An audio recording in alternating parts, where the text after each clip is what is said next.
So, mga nagtatanong kung paano gumawa nito, ang gagawin nyo lang is, punta kayo ng Google Chrome, tapos i-type nyo lang ang Gemini Google.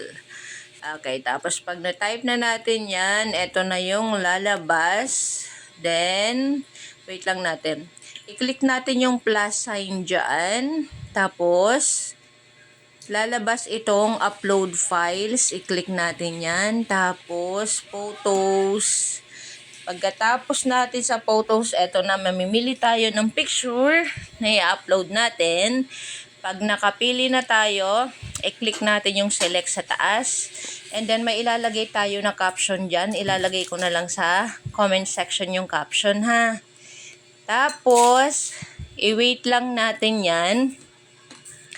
Ayan, i-wait natin yan hanggang sa mag-download. Hinihingal ako, nasa labas ako. Ayan, ganyan na siya. Ganyan lang, easy lang. Kaya sa mga gusto nito, ayan, sundan nyo lang yung pattern, easy lang. Kung mabilis yung wifi ninyo, easy lang siya.